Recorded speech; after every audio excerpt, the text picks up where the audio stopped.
Explosive. That's the only word that fits what resurfaced, because this time it didn't just reopen old headlines, it dragged two royal daughters back into a storm they never created. What if the real threat to Princess Beatrice and Princess Eugenie's future isn't a rival, a scandal of their own, or even the monarchy itself, but a series of documented arrangements tied to their mother that critics say never truly disappeared?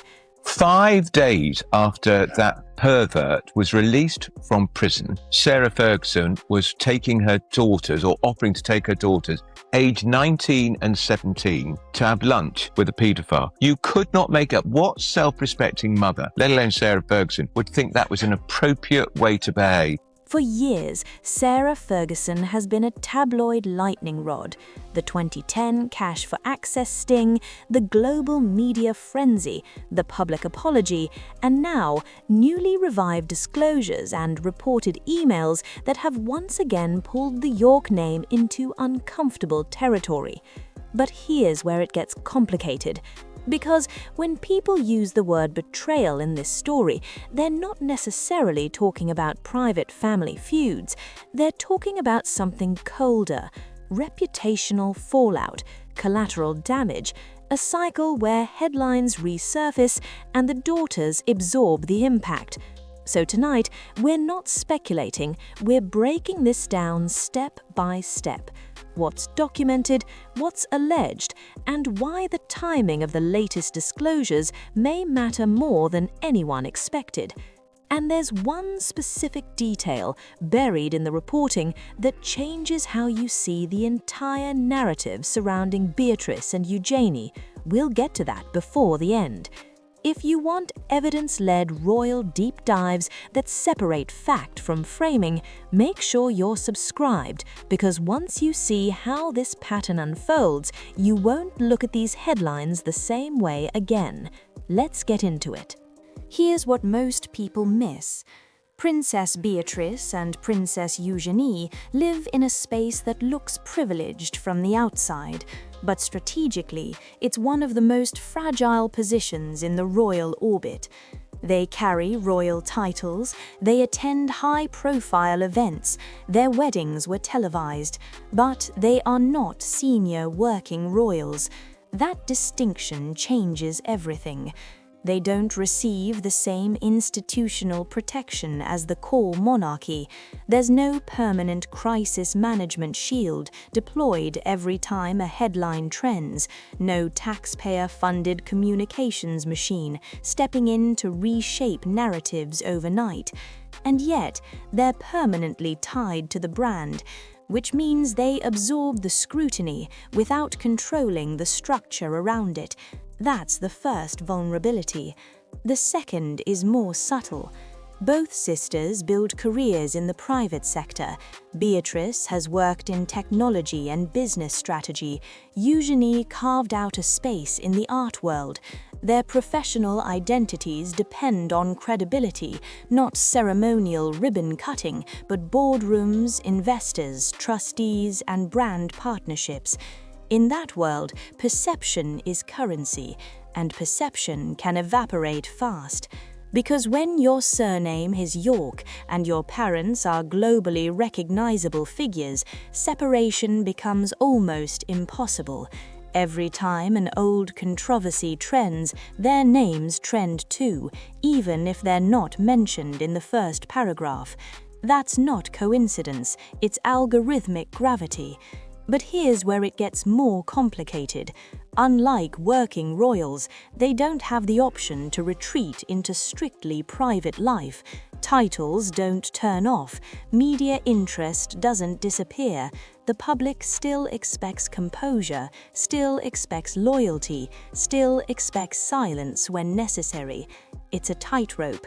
Too vocal and it looks defensive, too silent and narratives grow unchecked. Because here's the uncomfortable truth. In royal adjacent life, you don't just manage your own decisions, you manage the echo of other people's. And that echo didn't start yesterday. It started with a moment that permanently shifted public perception, a moment involving hidden cameras, money, and the word access. And once that narrative was introduced, it never fully disappeared. £500,000 when you can, to me, open doors. With Prince Andrew? Yeah. Is that a deal? Yeah. It began with a meeting that wasn't supposed to make history, a quiet setup, a supposed business opportunity, a private conversation behind closed doors. Except it wasn't private. In 2010, an undercover reporter posing as a wealthy investor met with Sarah Ferguson. Hidden cameras were rolling. What followed would become one of the most replayed royal-adjacent scandals of the decade. During the recorded exchange, money was offered, large sums. In return, access to Prince Andrew was discussed. Within hours of publication, the footage detonated across global media. The optics were devastating. Tash, royal access, negotiation language captured on tape. There was no ambiguity about whether the meeting happened. It was documented, widely reported, broadcast internationally. Ferguson later issued a public apology, describing it as a serious error in judgment and pointing to financial strain at the time. But by then, something more permanent had formed, a narrative. And narratives are harder to retract than statements.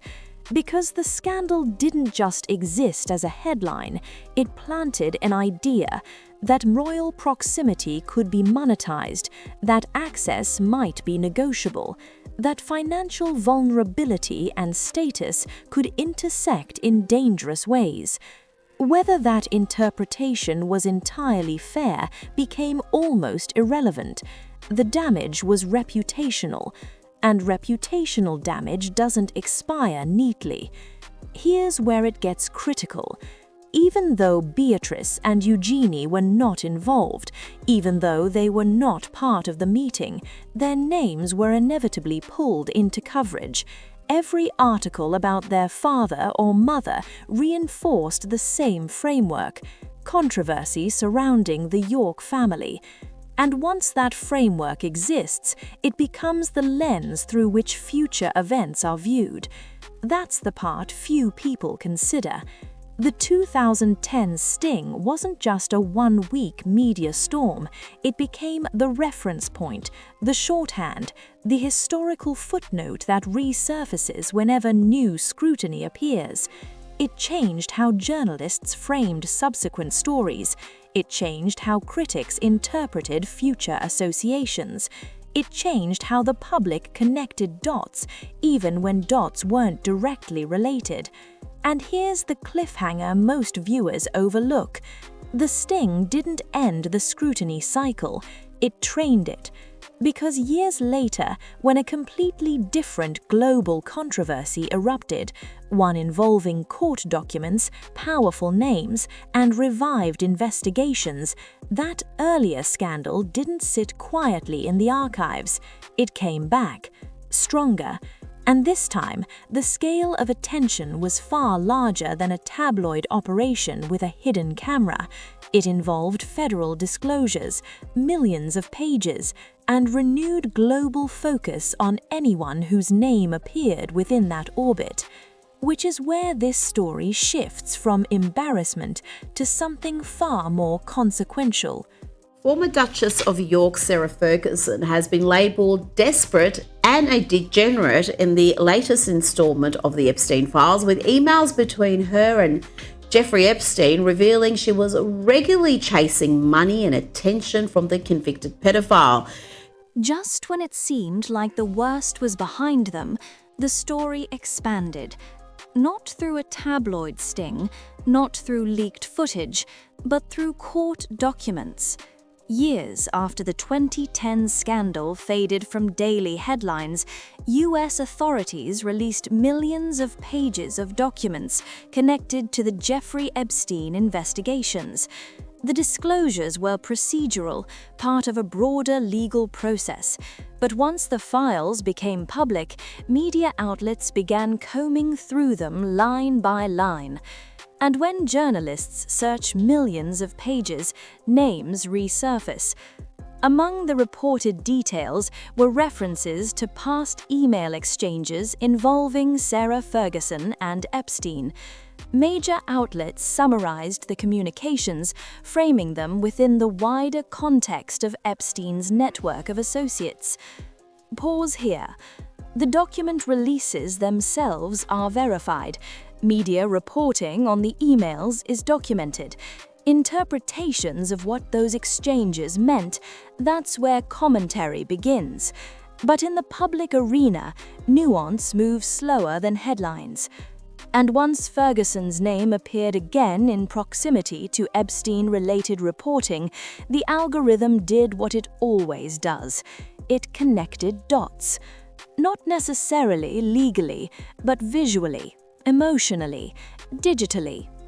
Old stories reappeared. The 2010 sting resurfaced in related articles. Social media collapsed years of separate events into one scrolling narrative. And here's the part that changed the temperature. This wasn't a tabloid story with questionable sourcing. This was tied to federal document releases. The scale alone amplified the seriousness. Suddenly, commentary escalated. Critics asked, why does this keep happening? Why does proximity to controversy keep repeating? And who absorbs the impact when it does? Because while the documents didn't accuse Ferguson of crimes, and while media reports carefully described the emails within legal boundaries, the reputational effect didn't wait for verdicts. Several charities were reported to have distanced themselves following renewed scrutiny. That's tangible, not speculation, reaction. When organizations step back, it signals perceived risk, and reputational risk spreads. Even when Beatrice and Eugenie weren't named in the body of every article, they were included in the ecosystem of coverage. York family, daughters of, royal links. The connective tissue writes itself. Here's the cliffhanger most people don't anticipate. The issue wasn't just the content of the emails, it was the revival of a pattern. Financial vulnerability, high-profile associations, public fallout. Different decade, same structural theme. And in modern media culture, repetition feels intentional, even when it isn't proven to be. Which is where the language begins to shift. Because once patterns emerge in the public eye, critics stop describing incidents as isolated mistakes. They start using heavier words. Words like arrangement, words like judgment, and eventually, words like betrayal. But betrayal of whom? That's where the debate truly intensifies. She wrote, I have never been more touched by a friend's kindness than your compliment to me in front of my girls. And this, you are a legend. I really don't have the words to describe my love, gratitude for your generosity and kindness. And this one, not sure yet, just waiting for Eugenie to come back from a shagging weekend. I mean, why would you speak like that to a man like Jeffrey Epstein and include your daughters, Dee Dee? I just do not understand this. This is where the language shifts. Up until now, we've been talking about documented events, recorded sting, public apology, federal document releases, reported email exchanges, charity fallout. But now we enter interpretation. Because when critics use the word betrayal, they're usually not describing a secret family confrontation behind palace walls. They're talking about collateral damage. Here's the core of that argument. Every time a controversy reignites, Beatrice and Eugenie are pulled back into the same cycle, whether they participated or not. Headline, association, public pressure, reputational risk. Repeat. The accusation isn't necessarily that Sarah Ferguson set out to harm her daughters. There's no documented evidence of intent like that.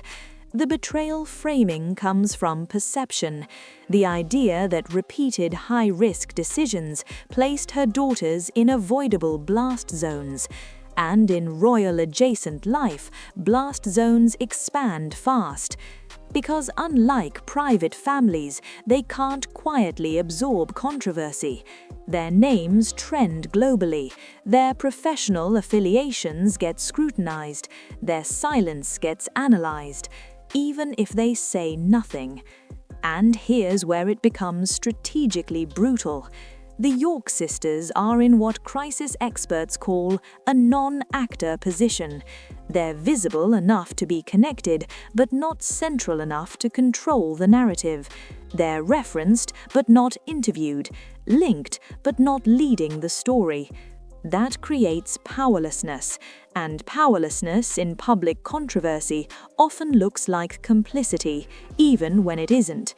Silence protects dignity, but silence also allows association to linger.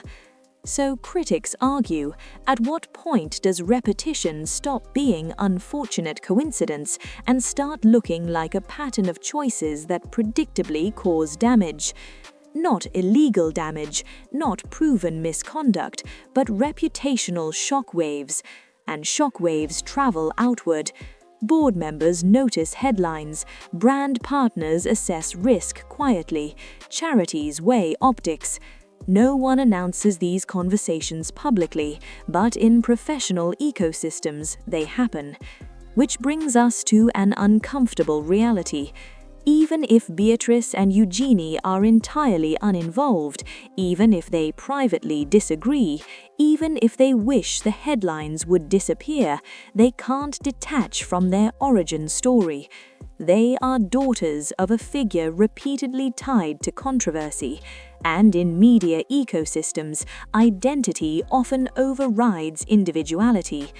But here's the deeper twist. Some observers argue this isn't betrayal at all. They argue it's something else, something more structural. Financial pressure, desire for relevance, attempts to maintain status after royal repositioning. If that's the case, then the story isn't about malice, it's about miscalculation. And miscalculations, when repeated in high-profile environments, start to look strategic, even if they weren't designed that way. So, which is it? A mother making flawed decisions under pressure, or a pattern of choices that repeatedly underestimated the cost to those closest to her? Because if the controversy were isolated, it would fade. But when similar themes resurface over years, money, access, proximity to powerful figures, the public starts drawing lines. And once lines are drawn, they're hard to erase. But before anyone labels this definitively, we have to slow down, because not everything trending is proven, not every interpretation is fact, and separating verified events from narrative layering might change how this entire story feels. Which brings us to the most important distinction of all. Before this story hardens into something absolute, we need to draw a clean line. Because in controversies like this, facts and framing often blur together, and once they blend, public perception treats them as the same thing. So let's slow it down. Here's what is verified and widely documented. In 2010, an undercover sting operation recorded Sarah Ferguson discussing money in exchange for access to Prince Andrew. The footage was released publicly. She issued an apology. The media coverage was global. That happened. Years later, US authorities released millions of pages of documents connected to the Epstein investigations. Media outlets reported on names appearing within those files, including references to past email exchanges involving Ferguson. That release happened. Several charities were reported to have distanced themselves amid renewed scrutiny following that reporting. That reaction happened. Now, here's where the line shifts. The interpretation that these incidents form a deliberate arrangement, the assumption of intent behind decisions, the idea of calculated betrayal, those are commentary, and commentary spreads faster than documentation. Because once audiences detect repetition, money, access, controversial proximity, the brain starts building narrative structure automatically. It wants coherence, it wants motive, it wants a clean storyline. But real life rarely provides one. It's possible for consequences to be real, even when intent is unclear. You don't need proven wrongdoing for reputational damage to occur. You only need sustained association. In high-profile ecosystems, perception compounds quietly. And for Beatrice and Eugenie, that compounding effect may be the real story. Not guilt, not accusation, but gravitational pull. Every time a document drops, every time an archive resurfaces, every time commentators revisit the 2010 footage, their names trend again, even if briefly. That's measurable. But here's the twist that complicates everything. Despite years of scrutiny, neither sister has been directly implicated in wrongdoing related to these controversies. There are no documented charges, no verified evidence tying them to misconduct. Which forces a harder question. If they're not responsible, if they're not participants, if they're not decision-makers, then why does the narrative keep circling back to them? Is it simply the cost of being royal adjacent? Is it the media's tendency to group by family? Or does repeated controversy create an unavoidable shadow that no amount of distance can escape? Because here's what makes this situation uniquely modern. In previous decades, scandals faded with time, newspapers yellowed, public memory softened. Today, nothing disappears. Every article links to the last one, every tweet embeds archival footage, every search result compresses years into a single page. Which means patterns feel continuous even when events are years apart. And once continuity sets in, the public stops asking whether something is legally proven. They start asking whether it looks like a pattern. And that's where the story shifts from isolated events to legacy. Because whether you call it betrayal, misjudgment, or blowback, the long-term impact isn't measured in headlines, it's measured in reputation. And reputation, once shaped, is incredibly difficult to redesign. Which brings us to the final, unavoidable question. Is this a story about deliberate harm, or about the unintended cost of living too close to recurring controversy? The answer may depend less on documentation and more on how history remembers the pattern. So after everything, the documented sting, the federal disclosures, the reported emails, the charity fallout, the repeated cycles of scrutiny, we're left with something more complex than a headline. There is proof of controversy, there is proof of public consequence, there is proof of renewed scrutiny. What remains debated is intent. Was this truly a treacherous betrayal, or a series of high-risk decisions that repeatedly placed Beatrice and Eugenie in unavoidable crossfire? Because in royal adjacent life, proximity is permanent. You don't just live with your own reputation, you live with the echo of the people closest to you. And when controversies repeat similar themes, money, access, powerful associations, the public doesn't reset the clock, it builds a pattern. The real story may not be about one scandal, it may be about cumulative impact. And that's where you come in. Do you see this as betrayal or as reputational blowback that spiraled beyond control? Comment your take below. I read them all. And if you want more evidence-led deep dives where we separate documented fact from narrative spin, subscribe now, because the next royal story resurfacing might already be in the archives.